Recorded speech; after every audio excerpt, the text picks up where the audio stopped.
Welcome. My name is John Brooker, and today the School of the White Crane would like to present Victory or Defeat and the Present Time. This is a speech given by the Reverend Moon on December 5th, 1971 in Seoul, Korea. Everyone tries to avoid sorrow, seeking glory, and for that purpose everyone endures hardships. The same is true with the world. If there is a being who controls the whole, then that being should definitely be the same as human beings. Love wasn't meant to be given in a lonely, suffering place, but in a free, glorious place. God's heart is such that He wants to give His utmost love in such a receptive environment. The ultimate goal of love should be the greatest thing. A parent with many children would be able to understand this deep heart. Such a person cannot have an enemy. Therefore, those who are wise live for the future, not only for the present. Hence the necessity of faith. Once you have faith, hope can exist. Needless to say, it's not easy to walk a religious path. You have to become miserable people. However, human history develops through such miserable people. We have to have the ambition of the highest dimension. Unless you can overcome the present moment, you will not be able to become the victor. Those who cannot conquer the present will not be able to bring forth victory in the future. We must overcome the present difficulties to liberate God. We must therefore be victorious now. We need to clearly realize how God's destiny depends upon us. We have to save our nation and the world. We must also save God. We must not fight with established churches. Rather, we must do our utmost to establish a kingdom of heaven, which they are also seeking. Our purpose is to establish a kingdom. Is the heavenly kingdom realized? We cannot live only for the sake of our own families. We must live for something greater. We can't stay where we are at this moment. We don't have to worry about saving ourselves. Rather, we have to save the nation and the world. We should walk together with history and participate in the creation of a new history for the sake of heaven's purpose, heaven's sorrow, and heaven's dignity. We must be active. We have to fight together with those who are fighting for the sake of the world. Then we will discover we aren't alone in the battle. We are fighting vertically together with the saints in the spiritual world. The center of God's providence, which only God knows, is nothing else but the Lord of the second advent. Therefore, all people are destined to unite with this individual and his family and live together with him.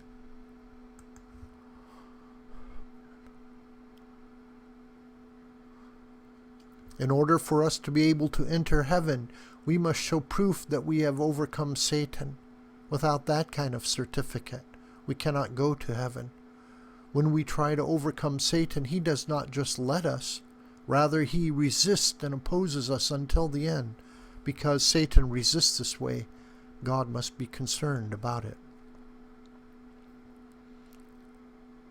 When we walk God's path, we have to face all kinds of difficulties. We, the Unification members, are now in this kind of situation, so we must not retreat. Why do we want to defeat our enemies? Because we want to make God rejoice. Our purpose is to bring forth joy to God. We must defeat Satan in order for God to rejoice. He has been fighting for 6,000 years to remove Satan, but we cannot do this all by ourselves. It is impossible to do alone. Therefore, we must defeat God's enemy by becoming one with a nation. When victory is brought forth, the one who rejoices most is the one who suffered most. We must absolutely not become losers. My prayer, therefore, is really serious. In this sense, your prayer and my prayer are different. With the destiny of the entire world at stake, how can we think of our own situation? The Unification Church must not perish. We must fight courageously in order to make this nation of 30 million people survive. If you stop because of your individual situation, you will end up a loser. You cannot do such a thing.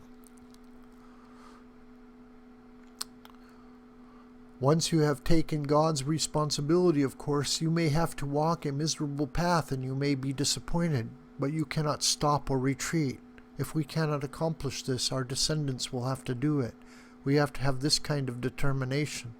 This kind of thought is the most fearful. We must clearly know that we can work only because of the foundation laid by the great saints of the past who sacrificed themselves, shedding blood for thousands of years. We must take responsibility for history. This is the path of the Unification Church. Because mankind did not have true parents, it had to walk the path of misery throughout history.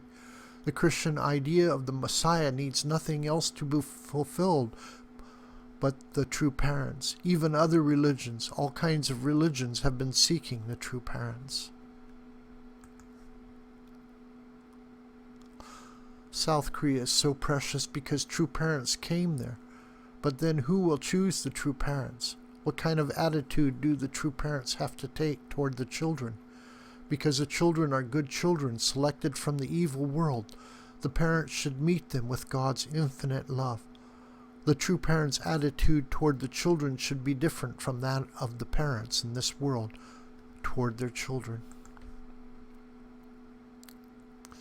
There should also exist a basic attitude that children should have toward the true parents whom they serve. You should become the champions of filial piety as representative children selected from all the nations and from your own nation. If you try to escape this responsibility, then it will be remembered with sorrow by all generations to come. But if there emerge children of filial piety who are ready to serve true parents, and if they unite with each other, they will never perish. I, myself, the head of the Unification Church, am not allowed to say anything I want. When I pray, I say, Heavenly Father, and thereafter I cannot say anything.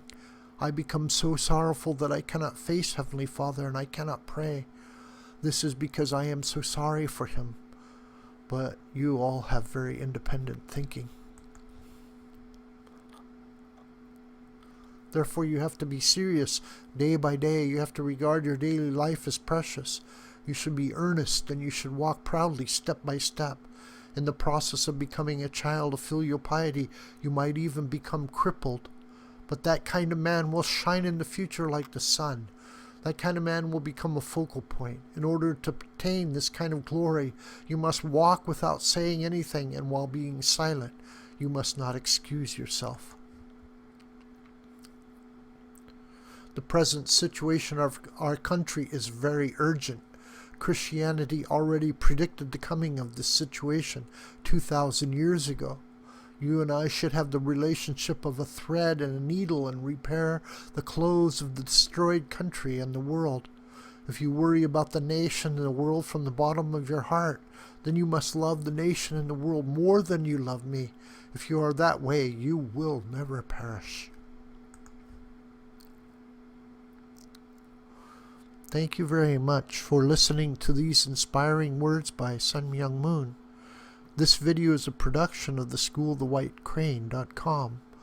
I am John Brooker, the producer, and you can contact me at SchoolTheWhiteCrane@gmail.com. This video will also be posted at True Family Values on YouTube. Thank you again for your kind attention.